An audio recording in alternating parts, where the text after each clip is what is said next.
والذين يؤمنون بما أنزل إليك وما أنزل من قبلك وبالآخرة هم يوقنون الذين كفروا سواء عليهم أأنذرتهم أم لم تنذرهم لا يؤمنون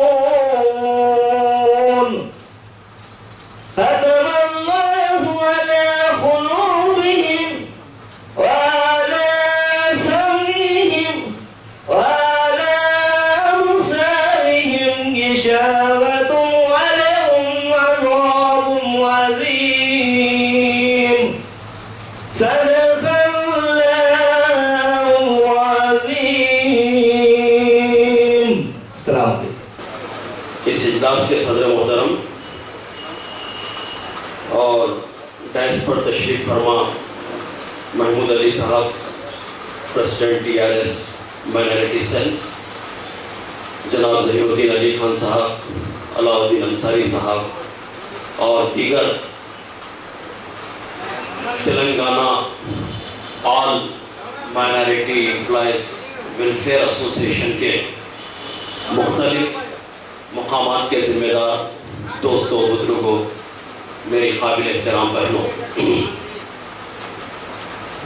تلنگانہ میں مسلمانوں کا پارٹیسپیشن اور پھر مسلمانوں میں بھی مسلم ملازمین کی شرکت اور مسلم ملازمین کا پارٹیسپیشن، یہ بہت اہمیت کا حامل ہے۔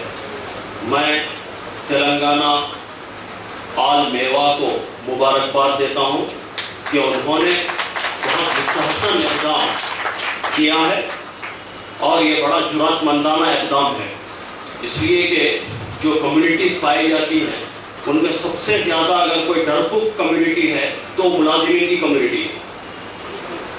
تو یہ ملازمین سامنے آ گئے ہیں تو انشاءاللہ تلنگانہ ضرور ملے گا۔ مسلمان یہاں پر بہت ہی مائنارٹیز کے اندر آئے تو تاریخی اعتبار سے کبھی تلنگانہ آندھرا کا حصہ نہیں رہا، بلکہ آندھرا کو لا کر تلنگانہ کے اندر ملایا گیا، نمبر 1۔ دوسری بات جو سامنے آئی وہ یہ کہ یقیناً تلنگانہ کے ساتھ میں ناانصافی ہوئی، تلنگانہ کے ساتھ میں ناانصافی ہوئی ہر میدان میں۔ اب ناانصافیوں کی داستان بیان کرنے کا موقع نہیں ہے، ہر میدان کے اندر ناانصافی ہوئی۔ 140 جو ہیڈ آف دی انسٹیٹیوشنز ہیں آندھرا پردیش میں، اس میں سے 138 head of the institutions Andhra کے لوگ ہیں۔ کیا تلنگانہ میں کوئی قابل آدمی نہیں ہے؟ ایڈوکیٹ جنرل ہائی کورٹ کا پہلی مرتبہ تلنگانہ کا آدمی بنا، ایڈوکیٹس کے ہڑتال کے بعد میں۔ ایڈوکیٹس نے جب تالا لگایا ہائی کورٹ کو تو تب کہیں جا کر وہاں ایڈوکیٹ جنرل کو تلنگانہ والے کو وہاں پر اپوائنٹ کیا گیا۔ نمس کا ڈائریکٹر کبھی 5 سال تک تلنگانہ کا نہیں رہا، کبھی نظام انسٹیٹیوٹ آف میڈیکل سائنسز کا۔ اس طرح ایک نہیں بلکہ تمام میدانوں میں ناانصافی ہوئی۔ ان ناانصافیوں میں سب سے زیادہ ظلم، ناانصافی، بربریت اگر کسی پر ہوئی تو مسلمانوں پر ہوئی۔ کیوں؟ مسلمان یہاں پر آندھرا کو لا کر تلنگانہ میں ملانے سے پہلے مسلمان ملازمین کی تعداد یہاں پر 42% تھی، اور اب وہ گھٹ کر 1.2% رہ گئی ہے، اور اس میں بھی صادق اللہ صاحب جیسے اور یہ صدر صاحب جیسے لوگ کچھ معدودے چند نمک کے کنکرے رہ گئے ہیں، ورنہ مسلمان سرکاری ملازمتوں میں ہیں تو کون سی ملازمت میں؟ صاحب کی گاڑی صاف کرنے کے لیے، چائے لانے کے لیے، گھنٹی بجاتے حاضر ہو جانے کے لیے. جتنے اٹینڈرز اور 4th کلاس کے امپلائیز آپ دیکھیں گے کہ آفیسز کے اندر آج مسلمان ہیں. ڈرائیورز یہ کیٹیگری، ورنہ کوئی ہائر کیٹیگری کے اندر آپ کو مسلمان نہیں دکھائی دے گا. پورے سیکریٹریٹ کے اندر، اب تو جنت حسین صاحب وہاں سے بھی نکل گیا تھا، پورے سیکریٹریٹ کے اندر کوئی مسلمان آپ کو جو ہے دکھائی نہیں دے گا. تو سب سے زیادہ اگر کسی کے ساتھ میں ناانصافی ہوئی تو مسلمانوں کے ساتھ میں ہوئی. اور ایسا مقام ہے جہاں ہندوستان کا کیپٹل بننا چاہیے، اس لیے کہ پورا انفراسٹرکچر موجود ہے. یہ جو آپ الیکٹریسٹی دیکھ رہے ہیں، یہ الیکٹریسٹی 1910 میں آئی حیدرآباد میں، جبکہ الیکٹریسٹی کا نام بامبے والوں کو نہیں معلوم تھا. الیکٹریسٹی کیسی ہوتی ہے مدراس والوں کو نہیں معلوم تھا. اس وقت الیکٹریسٹی حیدرآباد میں آئی، اور اب یہ کہہ رہے ہیں کہ حیدرآباد کو ہم نے ڈیولپ کیا. تو اس طرح ناانصافی ہوئی. تو ناانصافی ہو، ظلم ہو، اور 4 کروڑ عوام یہ کہہ رہی ہو کہ ہمارے ساتھ میں ناانصافی ہوئی، ظلم ہوا، بربریت ہوئی، لوٹ لیا گیا ہم کو، دورجنیہమైندی، اکرمమైندی، انیایమైندی، یہ سمجھ رہے ہیں. تو کیا بحیثیت مسلمان اگر کسی پر ظلم ہو رہا ہو تو کیا خاموش تماشائی بنے بیٹھے رہنا چاہیے؟ یا اسلامی تعلیمات کیا کہتی ہیں؟ ظاہر ہے کہ ہم اسلام کو ماننے والے ہیں، تو ہم نے اسلامی تعلیمات کو جب دیکھا تو اسلامی تعلیمات نے ہم سے یہ کہا کہ نہیں، یہ وقت ہے کہ تم حق کے علمبردار بن کر اٹھ کے کھڑے ہو جاؤ. کونوا قوامون بالقسط یا ایھا الذین آمنوا کونوا قوامون بالقسط. اے لوگوں جو ایمان لائے ہو، تم عدل و قسط کو قائم کرنے والے نہیں بلکہ عدل و قسط کے تم علمبردار بن جاؤ.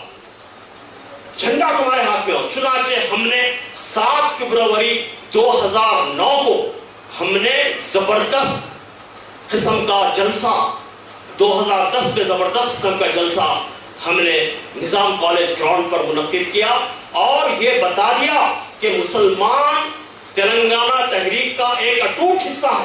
یہ ثابت کر دیا. اور پھر اس کے بعد تمام اضلاع کے اندر ہم نے جلسے منعقد کیے اور مسلمانوں کے پارٹیسپیشن کو بتایا. پھر اسی طرح پر ریاست کو الگ کر دینا چاہیے. یہ میں نہیں کہہ رہا ہوں، یہ حضرت شبلی نعمانی رحمت اللہ علیہ نے الفاروق نام کی ایک کتاب لکھی ہے. ضرور آپ اس کتاب کا مطالعہ کریں. اس کتاب میں پوری شرح و ضبط کے ساتھ میں یہ باتیں لکھی ہوئی ہیں. کیوں چھوٹی ریاست اسلام چاہتا ہے؟ اس لیے چاہتا ہے اسلام چھوٹی ریاست کہ رعایا اور حکمران کے درمیان میں دوری نہیں ہونا چاہیے. رعایا اور حکمران کے درمیان میں بڑی قربت ہونا چاہیے. اس لیے اسلام کے مزاج کے عین مطابق ہے. اس لیے بھی ہم نے چھوٹی ریاست کے قیام کے لیے جدوجہد کرنے کا فیصلہ کیا. اب رہی کمیٹی اور ایک چیپٹر کو میں نے ایک نام دیا ہے. ನಾಮಕರಣಂ ನೇಮಕಾರಿ చేశాను. శ్రీకృష్ణ కమిటీ 8వ అధ్యాయానికి ఆ నామకరణం ఏమిటంటే